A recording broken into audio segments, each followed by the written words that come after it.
What's up, my friend? Abby here, and today we're talking about productivity because I just can't stop talking about productivity. Hi, nice to meet you. Don't say you didn't see this coming because you totally saw this coming. I've made a video about how to have a really productive day, and then how to have a really productive week. Now it's time to raise the bar even higher and talk about how to have a really productive month.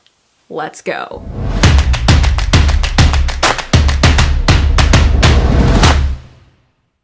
We all want to be productive, right? We all want to take control of our schedules, get stuff done, and feel good at the end of the day and feel like we did our best. Even if you think you're the most unproductive person on the planet, I am here to tell you this is possible for you. You are capable of anything you set your mind to, including having a really productive month. So let's get into this. Step 1, make a list. When I sit down to figure out what my month is going to look like, usually on the day before the new month begins, I ask myself 2 questions. What do I have to accomplish this month, and what do I want to accomplish this month? And then underneath both these questions, you're going to list categories of the stuff you do. So what categories go here? How do you distinguish between the have-tos and the want-tos?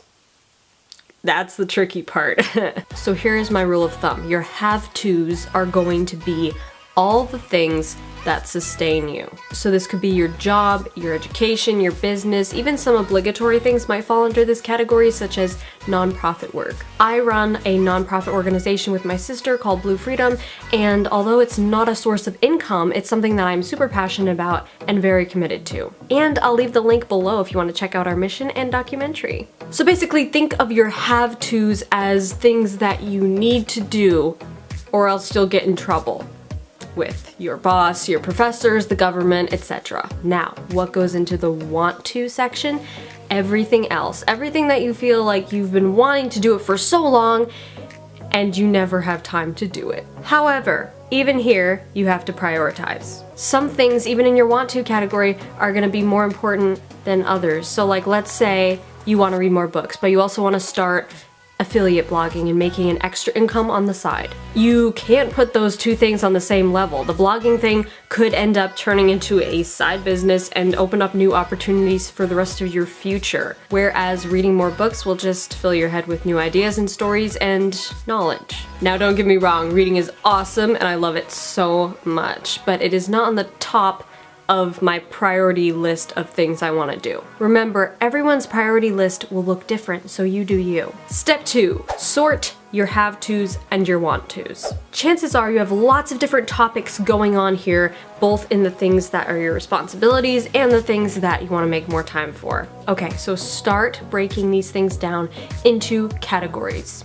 For me, these categories will look something like this. Things I have to do. Course business. Shoot and edit 2 new Facebook ads, compress webinar file, rewrite design email sequence, freelance work, brainstorm Christmas ad, organize product shots, produce Christmas ad. YouTube. Publish 8 videos, brainstorm channel trailers, update archive thumbnails, sort default description, Blue Freedom, our nonprofit organization, annual meeting, edit testimonial video ad, launch Facebook CTA campaign, blogging, publish 3 posts, clean up pillar content archives, writing, enter 100 days, draft 2 edits, print Runaways manuscript, contact editor, music, produce new single. Now, things I want to do. Music, record, produce a cover song, study orchestral mixing. Writing, finish short story, initial edit for Runaways. Blogging, backlink archives, brainstorm ebook, and miscellaneous other stuff. Read 3 books, paint more often, study epigenetics, go skating. Boom! So that's my have-tos and my want-tos for this month. Okay, it's not actually this month as I'm recording this, but it's gonna be some month out there. I recommend not getting too detailed with this list because you're just trying to lay out what's on your plate for this month. You're not trying to overwhelm yourself. Now here's where the important part comes in. Step 3, prioritize. Let's face it, prioritizing isn't fun because we all want to move our favorite tasks to the top of the list and put off those less desirable ones for another time. Never. But that's exactly why you need to prioritize, especially if you're self-employed like I am. Yes, I do freelance work for my parents' business. I also partner with my dad on a different side business, but that doesn't mean I have a boss telling me what to do all the time. Being self-employed means figuring out your own work hours and sticking to a plan. which in some ways is even harder than having a boss. So obviously when you sit down to prioritize, you're going to put your have-tos at the top of your priority list. From there, you can figure out what categories are most important to you. If you have deadlines, you obviously need to fulfill those first, then move on to things that are less time sensitive. Step 4, schedule your month. Yes, eventually in Google Calendar, but guess what? First, I'm gonna tell you to do this in a real calendar. Like this, like the kind that hangs on your wall. If you're too modern for such things, then go online and find the calendar for this month or this upcoming month and print it off. Now we're going to start planning what we have to do and when we're going to do it throughout the month. That's why we had to prioritize these things, because the priority things get done first. Now that doesn't mean you don't get to do anything you want to early on in the month, but you'll be doing less of it early on in the month. And the more have-tos you get done, the more want-tos you'll have time for. Win-win. So start filling out your calendar with the most important tasks and projects on this month's plate. We'll make a second pass and carve out time for the want-tos afterward. Quick side note, as I mentioned before, my biggest mission is to shed light on the many ways in which we are limiting ourselves and question the norm and step outside the box and actually discover all of our potential. Basically, I believe you and I are multi-talented people and we are limiting ourselves to just one thing or just a few things, and we're capable of so much more. So how do I make time for all the various things that I read to you on that list? I like to use the method of delegating certain categories to certain days of the week. Real quick, that looks like this. Monday, music. Tuesday, writing. Wednesday, writing.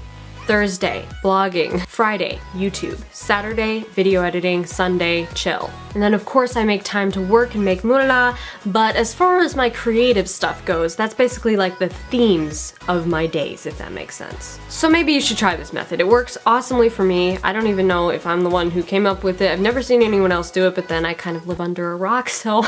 So after you've scheduled in all of your have-tos for the month, figure out where you can squeeze in some of those want-tos. Before you started actually writing things into your calendar, you probably were looking at that list that you wrote of all the things you want to and have to do in this month, and you're like, wow, I'm not gonna have enough time to do all of that. But now as you start to schedule it out in your month, you'll actually find, wow, you had more time than you thought you had. If you don't, that's fine too, because these want-tos are not priorities, and you've already figured out the things you have to do, you've already scheduled them in, you already know you're gonna get them done, and this might be just more of a hectic season of your life at the moment. Maybe next month you'll have time to do the things that you wanted to do this month and you didn't get to do this month. Now, you could take this one step further and go into Google Calendar, whatever digital calendar you use, and schedule all these events that you just figured out on your monthly calendar. But I prefer to schedule my life on more of a weekly basis than a monthly basis. I don't know, just like sitting down and